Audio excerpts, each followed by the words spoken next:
Okay, Saints fans and who that's from all over the world.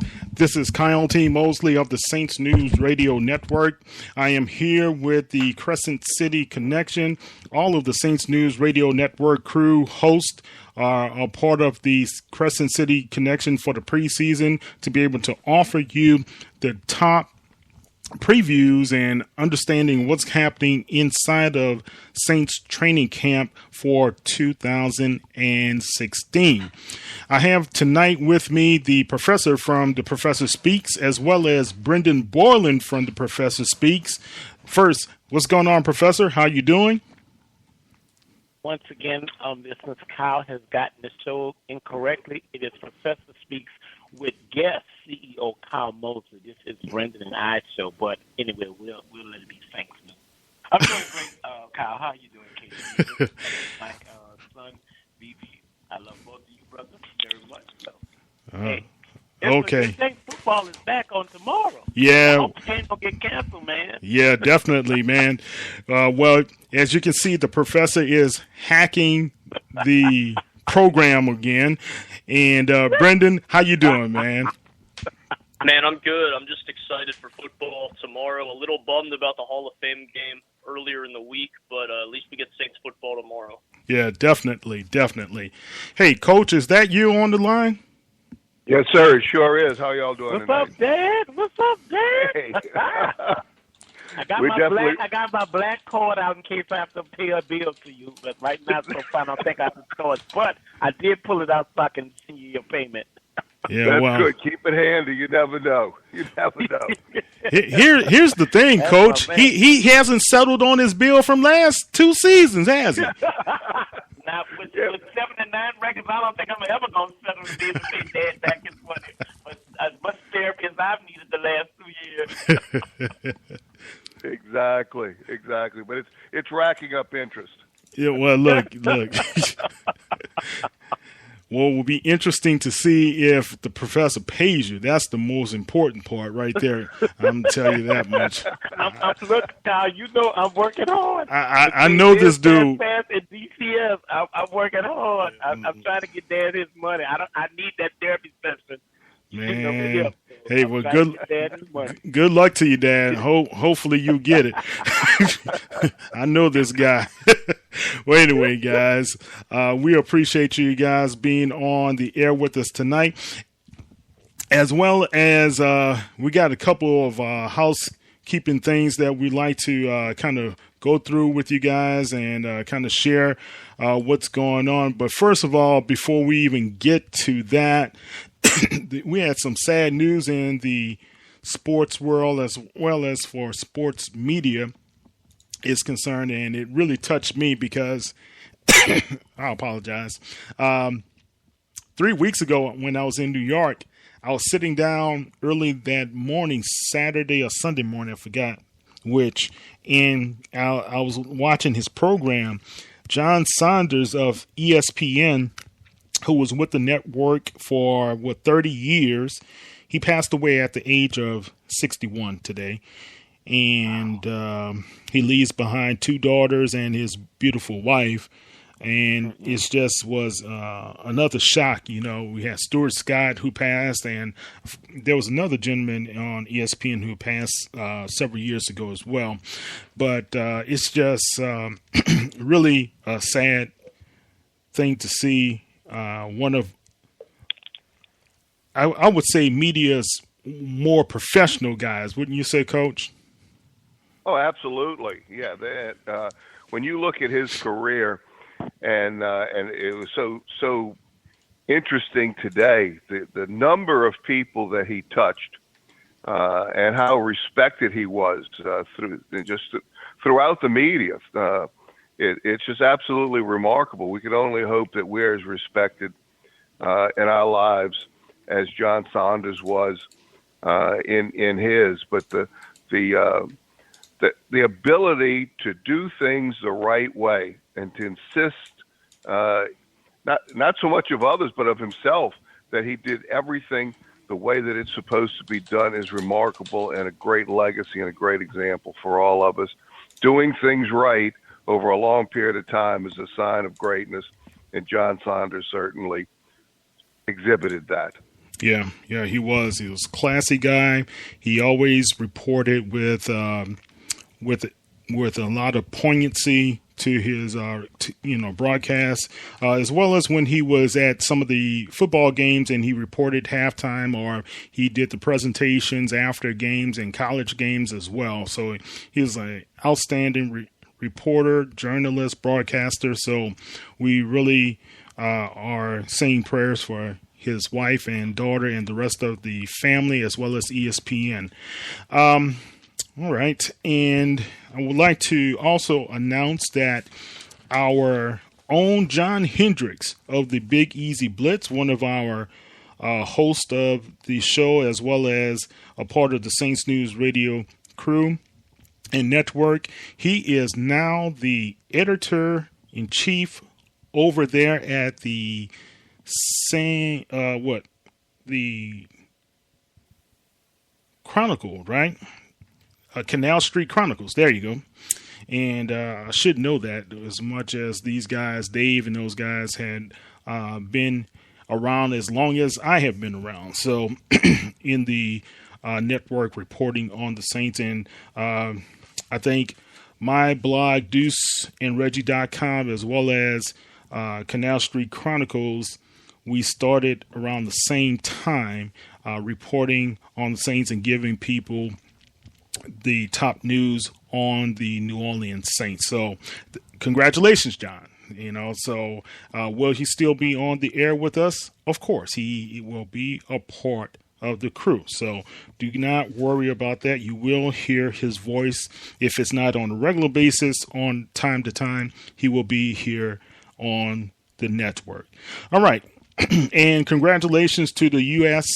gymnastics team, Michael Phelps and the swimming team, and the rest of our gold medalists, silver medalists, any type of medalists in the Rio Olympics. Sorry, Serena, and sorry, Venus. You guys did not do well this year. I think these guys may have had some injuries, so it was kind of shocking to see how they were ousted. Brendan, anything? Had you heard anything about why Serena performed so poorly on yesterday? I have nothing, honestly. I mean, this is the Venus Williams were going, I believe, for their fourth straight gold there at the Olympics, and they've really just done a fantastic job of dominating women's tennis over the last decade or so. So I'm not really sure. I haven't really heard anything, but hopefully both of them can come out, and you got a couple different Grand Slams coming up soon, so hopefully they can redeem themselves at those Grand Slams. Yeah. The big one coming up is the U.S. Open, and we really need to have a good performance for Serena. But she just did not look like herself, Coach. I remember reading she had like 5 straight double faults in one game.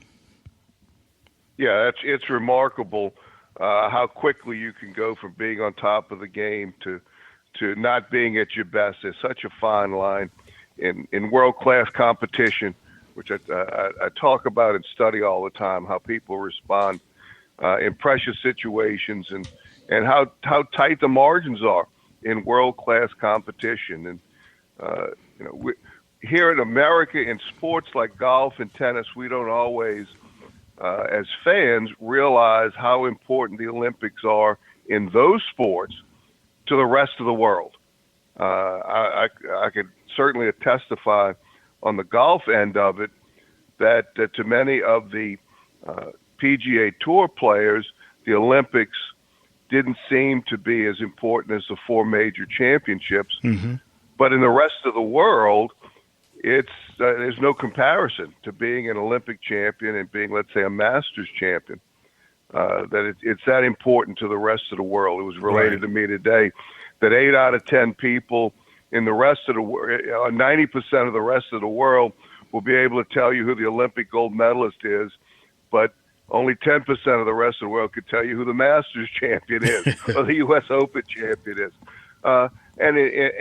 So in hugely important competitions, in truly world-class competition, which the Olympics is, it's the epitome of world-class competition. You just have to be a little bit off of there to be dramatic changes. You know the Williams sisters take it seriously because of the results they've had in the past. So it's not like they treated anything lightly or anything like that. It was just the caliber of world-class competition. Definitely.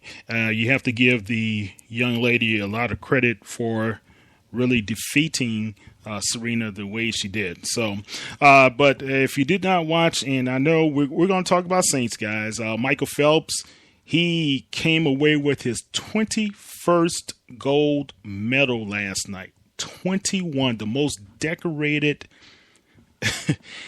Olympian of all time, just added more to his hardware and to his trophy case. It was an outstanding performance, and I love the way he defeated old LaCroix there. So that was pretty good. He let him have it. But tonight, guys, and I'm kind of monitoring the television at the same time. New Orleans' own, the Manuels, Sharon as well as Mark Manuel's daughter, they grew up and they played sports over at McDonald 35, and they're a class of 1984, graduates with us, Derek, man, and their daughter, Simone Manuel, is in the semifinals of the 100 freestyle for women. How do you feel about that, D? Oh, man, I'm just excited. I'm just so proud of Mark and Sharon being our classmates, and just the outstanding achievements and accomplishments that Simone is doing. So, man, I'm just elated and just so proud of her, man. There's really no words I can say, because I'm not a big follower of the Olympics. In fact, sometimes I forget it's on, but because she's in there, I've been trying to keep a track on her events, and I know she's already won a silver medal.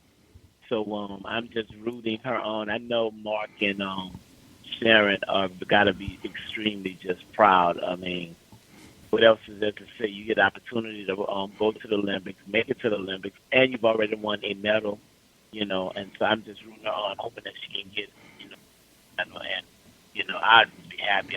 She's already significantly past anything that any of us could have tried to even make it on the U.S. team. Okay. Yeah, definitely. Definitely. You're kind of fading out, Professor, so I just wanted to let you know your microphone may be a little off. Or it may be the... Can you hear me clearly? I can hear you now. Okay, good. Yeah, good. That was the microphone. I was wondering if it was your head covering the microphone and we weren't out able to hear, but that's okay. Don't start on the air, because I don't want to go off on you on the air. So I'm not going to retaliate. I'm going to keep it professional since you're the host. So maybe I need to put you back in my class. You need a lecture. Okay, man. All right, guys. Let's talk about some Saints football. The New Orleans Saints went up to Boston, Massachusetts, and they had a couple of joint practices with the Patriots the past couple of days. Everything I've been reading and hearing about and listening to the interviews has been very, very positive. Guess what? For the defense. The defense has been shining as well as the offense, but I'm very surprised, Coach. The defense has been really, really looking very, very well thus far. What are your takeaways? That's my impression as well. And after spending some time with Ed Daniels last weekend, who was up in West Virginia, he was talking about that same thing, how much the defense has improved since last year, and we thought that they were capable. Well, certainly they were capable of improvement because they were virtually historically bad last year. But some of the things that they've been trying to do looks like they're coming into play. 2 years ago, they realized they had to get younger and more athletic, and they had a special emphasis on being that way, especially defensively. And when you look at the acquisitions in the defensive front this year, especially the defensive tackle, the increase in athleticism at the linebacking position, and the health in the secondary.